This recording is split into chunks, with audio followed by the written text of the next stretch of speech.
یعقوب علیہ السلام نے فرمایا ان قریب میں اپنے رب سے تمہارے لیے بخشش کی دعا کروں گا، انہو هو الغفور الرحیم، بے شک میرا رب بخشنے والا مہربان ہے۔ جب وہ داخل ہوئے یوسف علیہ السلام پہ، یعنی یوسف علیہ السلام کے پاس پہنچے، فَلَمَّا دَخَلُوا عَلَى يُوسُفَ، پھر جب وہ آئے یوسف علیہ السلام کے پاس، آوَا إِلَيْهِ أَبَوَيْهِ، تو یوسف علیہ السلام نے اپنے والدین کو اپنے پاس جگہ دی۔ قَدْ جَعَلَهَا رَبِّي حَقًّا، میرے رب نے میرے اس خواب کو سچا کر دکھایا۔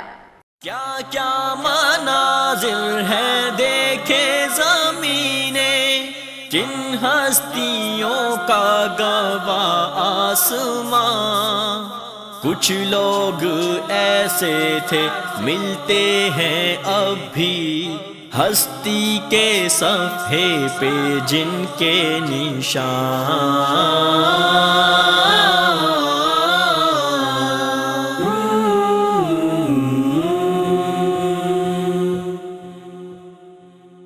وَقَدْ أَحْسَنَ بِي إِذْ أَخْرَجَنِي مِنَ السِّجْنِ، اور تحقیق احسان کیا مجھ پر میرے رب نے کہ جب اس نے مجھے جیل خانے سے نکالا۔ میرے رب نے میرے خواب کو سچ کر دکھایا، اس نے مجھ پر بڑا احسان کیا جب اس نے مجھے جیل خانے سے نکالا۔ وَجَاءَ بِكُم مِّنَ الْبَدْوِ مِن بَعْدِ أَن نَزَغَ الشَّيْطَانُ بَيْنِي وَبَيْنَ إِخْوَتِي، اور میرے رب کا کیا احسان ہے کہ وہ تم سب کو جنگل سے میرے پاس لے آیا، اس کے بعد کہ شیطان نے میرے اور میرے بھائیوں کے درمیان وسوسہ ڈالا۔ یعنی شیطان نے تو اپنا ایک وار چلانے کی کوشش کی، لیکن میرے رب کا یہ احسان، میں جیل خانے میں چلا گیا تھا اور جیل خانے سے میرے رب نے مجھے نکالا اور آپ سب کو بھی جنگل سے، یعنی اس ریگستانی علاقے سے نکال کے اللہ رب العزت ایک بہتر جگہ لے آیا۔ یعنی بہتر ان دا سینس کہ وہاں اللہ رب العزت نے ان سے کام لینا تھا، بنی اسرائیل کو ٹھکانہ دینا تھا۔ اچھا، اب آپ یہاں دیکھیے کہ کیا یوسف علیہ السلام جیل خانے سے پہلے کسی مشکل میں نہیں تھے؟ کہاں سے نکالے گئے تھے؟ کنویں سے نکالے گئے تھے۔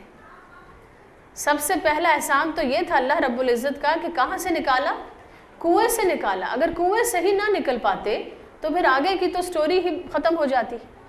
لیکن یہاں یوسف علیہ السلام نے کنویں کا ذکر نہیں کیا اور جیل خانے کا ذکر کیا۔ وجہ، کنویں میں کس نے ڈالا تھا؟ بھائیوں نے ڈالا تھا، اور اس وقت بھائی سامنے کھڑے تھے۔ لہٰذا اب یہاں لکھ لیجئے، محسن کی ایک اور صفت سامنے آتی ہے کہ محسن دوسروں کو باتیں کر کر کے شرمندہ نہیں کرتا۔ اتنی بڑی داستان تھی کہ جب سگے بھائی یوسف علیہ السلام کو بہلا پھسلا کے جنگل میں لا رہے ہیں، کرتا اتار کے ان سے کہہ رہے ہیں کہ اب تم چلو چھلانگ لگاؤ کنویں میں یا ہم تمہیں زبردستی پھینکیں گے۔ کتنے دن کنویں میں پڑے رہے، بھوکے تھے، پیاسے تھے، خوفزدہ تھے، پریشان تھے، ماں باپ سے جدا تھے۔ کیسے کنویں سے نکالے گئے تو سوچا ہوگا شاید میری خلاصی ہوئی، اور قافلے والوں نے پکڑ کے کہاں سے کہاں پہنچا دیا، بازار غلامہ میں بیچے گئے، کیا کیا پریشانیاں محل میں دیکھی۔ لیکن یہاں جب والدین اور بھائی سامنے کھڑے ہیں، ذکر تک نہیں کیا ان کی اس غلطی کا، اور کہا اللہ کا شکر جس نے مجھے جیل خانے سے نکال دیا، اور اس کا شکر اس نے آپ کو بھی جنگل سے نکال کے یہاں پہنچا دیا، ہم سب کو اکٹھا کر دیا۔ ہم کیا کرتے ہیں؟ اگر اتنا زمانہ اور اتنی لمبی داستان تو بہت دور کی بات ہے، اگر ایک کمرے میں دو بچوں کی لڑائی ہو جائے کسی بات پہ اور ماں باپ پوچھیں کہ جی بیٹا کیا ہوا، وہ داستانیں سنائی جاتی ہیں۔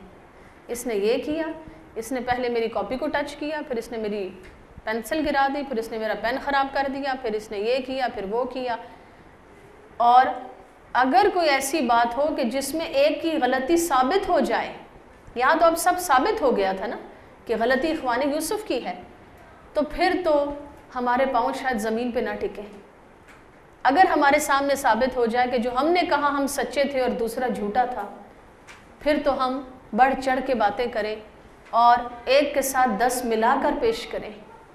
لیکن محسن ایسا نہیں ہوا کرتا، یوسف علیہ السلام ایسے نہیں تھے۔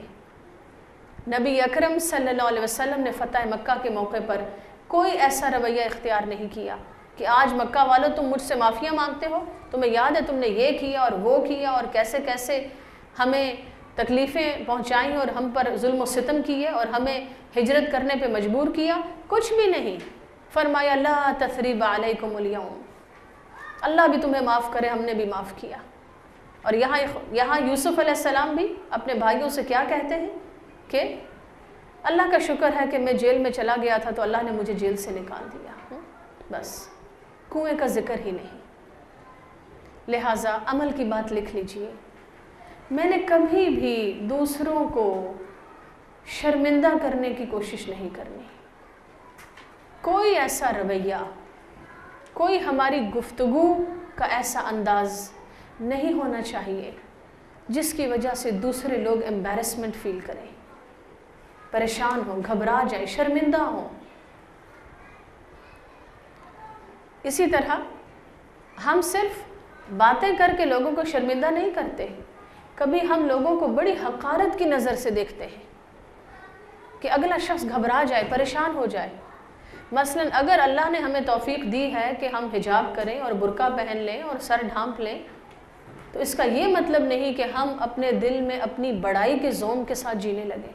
ہم بڑے نیک لوگ ہیں اور ہم تو بڑے اللہ والے اور بڑے پہنچے ہوئے ہیں، اور کہیں ہمیں کوئی ایسا نظر آ جائے کہ جس نے حجاب نہیں کیا ہوا یا جو ڈیفرنٹلی ڈریس اپ ہے ہم سے، تو ہم اس کو ایسی نظر سے دیکھیں کہ وہ بیچارہ گھبرا جائے، پریشان ہو جائے، اور وہ ہمارے ساتھ بیٹھنے میں بھی پریشانی محسوس کرے کہ یہ پتہ نہیں مجھے اب کیا کیا تانے دے گی اور کیا کیا کہانیاں سنائے گی. اسی طرح کسی قرآن کلاس کے موقع پہ، کسی درس کے موقع پہ، مثلا روٹین میں کوئی بات ہو رہی ہے یا ایک درس و تدریس کا سلسلہ ہے اور وہاں کوئی ایسا شخص آ کر بیٹھ جائے کہ جس شخص کا مثلا حلیہ ڈیفرنٹ ہے یا جس کا انداز مختلف ہے، اور فوراً ہم اصل ٹاپک چھوڑ کر اس کے پیچھے پڑ جائیں. آج کل تو عورتیں یہ کرتی ہیں، آج کل تو ماحول ایسا ہے، آج کل تو ویسا ہے. ٹھیک ہے، اصلاح کی بات تو کرنی ہے، برائیوں کو ہائی لائٹ اس لیے کرنا ہے تاکہ ہم اصلاح کر سکیں، لیکن ایسا انداز اختیار کرنا کہ جس سے دوسرے لوگ دین سے فیڈ اپ ہو جائیں اور بجائے دین کی بات سن کر ان کو سکون محسوس ہو، اس کے بجائے وہ پریشانی محسوس کرنے لگیں اور وہ شرمندگی محسوس کرنے لگیں اور ایسی مجلسوں میں جانا چھوڑ دیں. یہ انداز غلط ہے. ہم نے لوگوں کو اللہ رب العزت کی پہچان دینی ہے، اس کی محبت دینی ہے، اور جب ایک انسان اپنے رب کو پہچان لیتا ہے پھر اللہ رب العزت کے کسی بھی حکم پر عمل کرنا اس کے لیے مشکل نہیں رہتا. لیکن درس و تدریس کے سلسلے میں بھی اور normal day to day life میں بھی ایک ٹانٹنگ انداز میں گفتگو کرنا، لوگوں کو شرمندہ کرنے والی باتیں کرنا، لوگوں کو لیٹ ڈاؤن کرنے کی کوشش کرنا، یہ غلط ہے. یہ بھی محسن کی صفات کے خلاف ہے.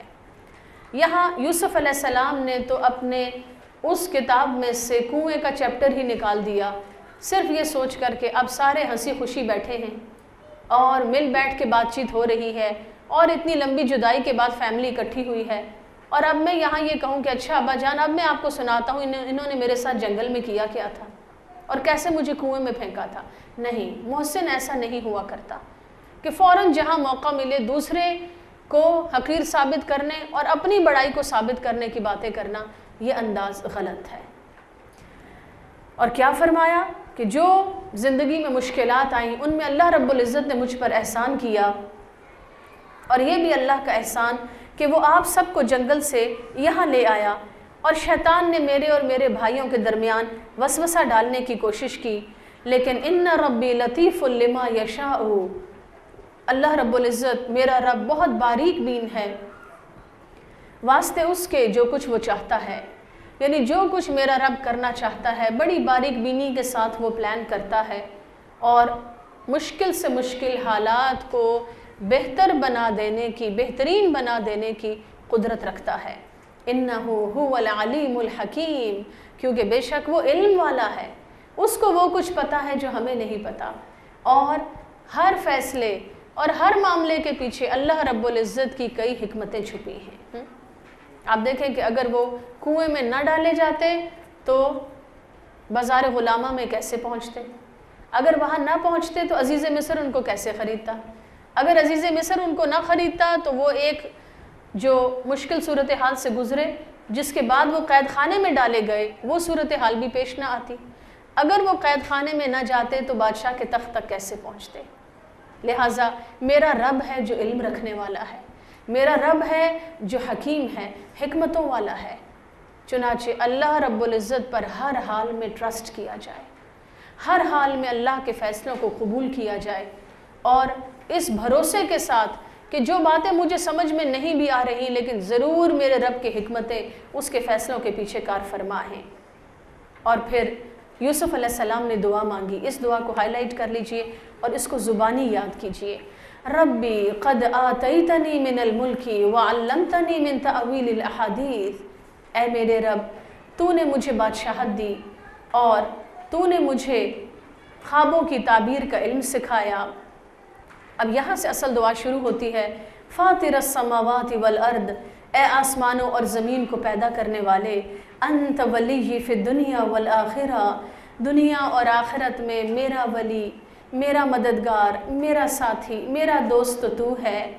توفنی مسلمن، تو مجھے فرما برداری کی حالت میں فوت کرنا۔ اب آپ دیکھیے کہ بادشاہت مل گئی، دنیا مل گئی، شان و شوکت مل گئی، ساری فیملی مل گئی، ہر غم خوشی میں بدل گیا۔ جو کچھ ایک انسان خواب میں بھی نہیں سوچ سکتا وہ سب کچھ بھی اللہ رب العزت نے یوسف علیہ السلام کو عطا کیا۔ پھر ایک جوانی، ایک پختگی، علم و حکمت، خوبصورتی، کس چیز کی کمی تھی؟ لیکن ان تمام نعمتوں کے ہوتے ہوئے یوسف علیہ السلام کی توجہ اپنے رب کی طرف۔ ان میں سے کوئی بھی نعمت یوسف علیہ السلام کو مغلوب نہ کر سکی کہ یوسف علیہ السلام اسی کے پیچھے چل پڑتے اور اپنے رب کو بھلا دیتے۔ یہاں محسن کی صفت لکھ لیجئے، ہر قسم کی نعمتوں اور برکتوں اور شان و شوکت کے باوجود ایک محسن کی ساری توجہ اس کے رب کی طرف ہوتی ہے، اور وہ دنیا کو مقصد نہیں بناتا، بلکہ اس کا مقصد کیا ہے، اس کی خواہش کیا ہے، وہ کیا چاہتا ہے؟ توفنی مسلمن، الہی مجھے مرتے دم تک اپنا فرما بردار رکھنا۔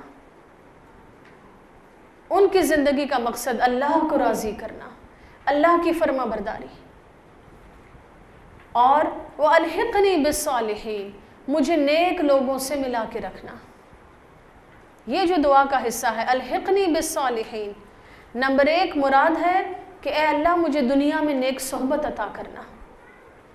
علماء نے فرمایا کہ نیک صحبت کی اہمیت کا پتہ چلتا ہے ایسی دعاؤں سے کہ انبیاء علیہ السلام نے اللہ تعالیٰ سے نیک صحبت مانگی۔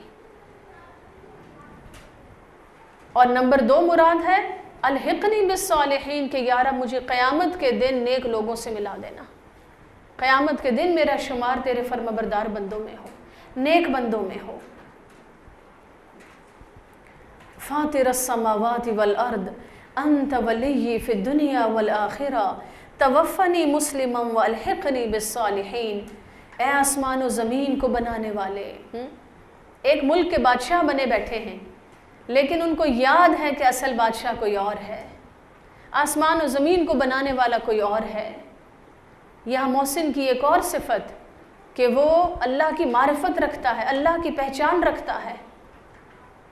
اگر خود خوبصورت ہیں، طاقتور ہیں، بادشاہ ہیں تو یہ نہیں کہتے کہ اچھا میری ہی شان و شوکت اور میری ہی بڑائی، نہیں، فاطر السماوات والارض، اے آسمان و زمین کو بنانے والے، اصل بادشاہ تو تو ہے، آسمان و زمین کا بادشاہ تو کوئی اور ہے، اور انت ولی فی الدنیا والآخرہ، دنیا اور آخرت میں میرا ولی، میرا مددگار، میرا دوست تو ہے۔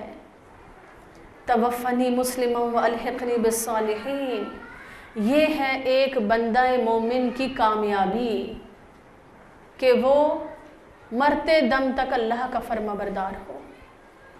یہ ہے کامیابی۔ کامیابی صرف یہ نہیں کہ ہم نے دنیا میں اچھے گریڈز لے لیے، کامیابی یہ نہیں کہ ہم نے دنیا حاصل کر لی، لوگوں نے ہمیں شاباش دے دی، کامیابی یہ نہیں کہ کوئی دنیا میں بادشاہ بن جائے، کسی سینئر موسٹ پوسٹ پہ آ جائے. کامیابی یہ ہے کہ بندہ اللہ کا فرما بردار ہو. جس رب نے بندے کو بنایا اس رب کی پہچان ہو, وہ رب ہم سے خوش ہو, اس نے جس مقصد کے لیے ہمیں دنیا میں بھیجا ہم اس مقصد کو پورا کرنے والے ہوں. یہ ہے اصل کامیابی. اور پھر اللہ کی فرما برداری صرف یہ نہیں کہ انسان ذی الحج کے مہینے میں جائے اور حج کر کے واپس آ جائے اور بس کہے کافی ہو گیا. رمضان کے مہینے میں روزے رکھ لے اور لپیٹ سمیٹ کے اپنے آپ کو فرما بردار بنا لے اور رمضان کے بعد دین کے بخیے ادھیڑ دے. یہ کامیابی نہیں ہے, یہ فرما برداری نہیں ہے. بلکہ توفنی مسلمن, یہاں یہ جملہ لکھ لیجئے, مجھے حقیقی کامیابی کو پانے کے لیے مرتے دم تک اللہ کی فرما برداری کی کوشش کرنا ہوگی. اللہ رب العزت کی فرما برداری کی کوشش کرنا ہوگی. اور جو شخص یہ نہیں کر رہا وہ بیکار ہے, خواہ دنیا اس کو کتنی ہی شاباش دے, وہ ناکام ہے, خواہ دنیا اس کے کتنے ہی گن گائے. اس لیے کہ ہمیں دنیا نے نہیں بنایا اور ہم نے دنیا کو جواب نہیں دینا, ہمیں ہمارے رب نے بنایا ہے اور ہم نے الٹیمیٹلی اسی کی طرف پلٹ کے جانا ہے. ذالک من انباء الغیب, یہ غیب کی خبروں میں سے ہے. نوحیہ الیک, جو ہم نے آپ کی طرف وحی کی, یعنی نبی اکرم صلی اللہ علیہ وسلم کی طرف بذریعہ وحی سورۃ یوسف نازل کی گئی. وما کنت لدیہم, اور آپ صلی اللہ علیہ وسلم ان لوگوں کے پاس نہیں تھے. کن کے پاس؟ اخوان یوسف کے پاس. اذ اجمعوا امرہم, جب وہ اپنے معاملات کو طے کر رہے تھے. وہم یمکرون, اور جب وہ چالیں چل رہے تھے. یعنی اے نبی اکرم صلی اللہ علیہ وسلم, آپ تو اس زمانے میں موجود نہیں تھے, آپ تو ان لوگوں کے پاس بیٹھے ہوئے نہیں تھے جب وہ یہ ساری سازشیں اور تدبیریں کر رہے تھے, بلکہ یہ تمام داستان اور یہ تمام واقعات آپ کو اللہ رب العزت نے بذریعہ وحی سنائے ہیں, بذریعہ وحی بتائے ہیں. دوسری بات, جب اخوان یوسف ان کے خلاف چالیں چل رہے تھے تو اللہ رب العزت نے فرمایا کہ اس وقت آپ وہاں موجود نہیں تھے. اس سے یہ پتہ چلتا ہے کہ نبی اکرم صلی اللہ علیہ وسلم ایک خاص وقت میں دنیا میں تشریف لائے اور ایک خاص وقت میں آپ کو دنیا سے اٹھا لیا گیا. وما اکثر الناس ولو حرصت بمؤمنین, اور اے نبی صلی اللہ علیہ وسلم, لوگوں کی اکثریت ایمان لانے والی نہیں ہے اگرچہ آپ ان کے لیے بہت حریص ہی کیوں نہ ہوں. نبی اکرم صلی اللہ علیہ وسلم لوگوں کے کتنے خیر خواہ تھے, اس آیت میں اس بات کی گواہی دی گئی کہ آپ اس بات کے بہت حریص تھے کہ لوگ ایمان لے آئیں اور لوگ اسلام قبول کر لیں. خاص طور پر جب قریش مکہ نے یہ کہا کہ تم ہمیں اس سوال کا جواب دو, تو ہر ایسے موقع پر آپ کی یہ خواہش ہوتی تھی کہ جب یہ جواب ان کے سامنے آ گیا شاید اب یہ ایمان لے آئیں, شاید اب یہ حق کو قبول کر لیں. لیکن اللہ رب العزت نے کیا فرمایا؟ لوگوں کی اکثریت ایمان نہیں لائے گی, یہ اکثریت حق بات کو قبول کرنے والی نہیں ہے اگرچہ آپ کتنے ہی حریص کیوں نہ ہوں. وما تسألهم علیہ من اجر, حالانکہ آپ صلی اللہ علیہ وسلم اس کام پر حق کو ان تک پہنچانے کے لیے ان سے کوئی اجر نہیں مانگتے, ان سے کوئی بدلہ نہیں مانگتے. یہاں عمل کا نقطہ لکھ لیجئے. نبی اکرم صلی اللہ علیہ وسلم کے دنیا سے رخصت ہونے کے بعد اب حق بات کو لوگوں تک پہنچانے کی ذمہ داری امت مسلمہ پر ہے. لیکن ہم جب کسی کی خیر خواہی کریں یا جب کسی کو دین کی بات پہنچائیں تو دنیاوی لالچ سے بے نیاز ہو کر بات کریں.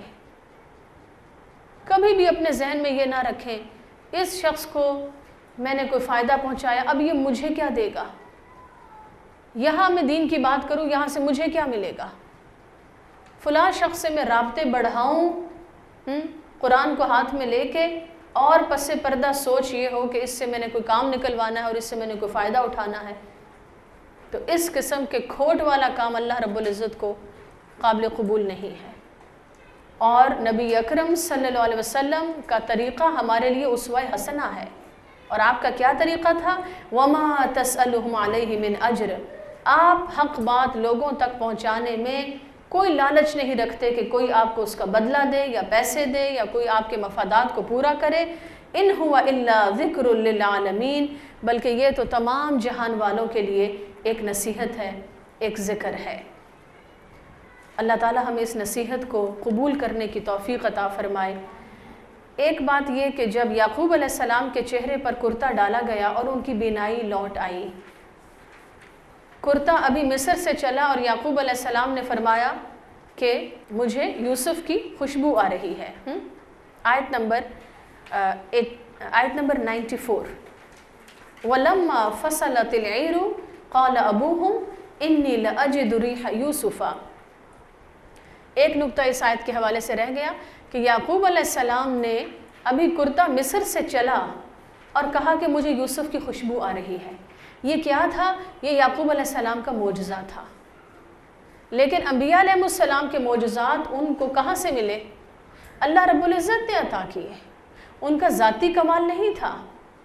اگر یعقوب علیہ السلام کا یہ ذاتی کمال ہوتا کہ ان کو پتہ چل گیا خود سے خود کہ یوسف علیہ السلام کا کرتا آ رہا ہے، تو آپ دیکھیے کہ جب یوسف علیہ السلام قریب کے جنگل میں کنویں میں پڑے ہوئے تھے تب یعقوب علیہ السلام کو خوشبو کیوں نہیں آئی؟ ٹھیک ہے، جب قریب کے جنگل میں کنویں میں بے بسی کی حالت میں تھے تو تب تو یعقوب علیہ السلام نے نہیں کہا کہ مجھے تو یوسف کی خوشبو آ رہی ہے، بلکہ اس وقت بھی یہی کہا کہ مجھے اللہ کی طرف سے جو علم دیا گیا ہے اس کی روشنی میں میرا یہ خیال ہے، یعنی ان کی یہ سوچ تھی، ان کا یہ خیال تھا کہ یوسف علیہ السلام محفوظ ہیں. یہاں جب کرتا ابھی مصر سے چلا، قافلہ ابھی مصر سے چلا کرتے کو لے کے، تو جو یعقوب علیہ السلام کو خوشبو محسوس ہوئی یہ دراصل کیا تھی؟ اللہ رب العزت کی طرف سے آپ کو ایک معجزہ دیا گیا. اسی طرح وہی کرتا جب بیٹے لے کر آئے اس پہ خون لگا کے، تو یوسف علیہ السلام کے لیے غم کا سبب تھا نا، غم کا سبب. خون سے بھرا ہوا ہے اور بیٹے کہہ رہے ہیں کہ اس کو بھیڑیا کھا گیا. اور وہی کرتا یعنی یوسف علیہ السلام کا ہی ایک کرتا اب لا کر جب ان کے چہرے پہ ڈالا گیا، یعقوب علیہ السلام کے چہرے پہ، تو ان کی بینائی لوٹ آئی اور ان کے لیے خوشی کا سبب بنا. اس سے کیا پتہ چلتا ہے کہ اسباب و وسائل تو وہی ہوتے ہیں، لیکن ان سے ہمیں فائدہ اگر پہنچے تو وہ اللہ کے اذن سے ہوتا ہے. لہٰذا اگر ہم نقصان سے بچنا چاہتے ہیں اور فائدہ حاصل کرنا چاہتے ہیں تو ہمیں اللہ رب العزت کی طرف رجوع کرنا چاہیے. اور کسی چیز سے فائدہ پہنچے تو یہ نہیں سوچنا چاہیے یہ تو کرتے کا کمال ہے. کرتے کا کمال نہیں ہے. اگر کرتے کا کمال ہوتا تو پھر اس وقت بھی کرتا بول کے کچھ بتا دیتا، اس وقت بھی معاملہ مختلف ہوتا.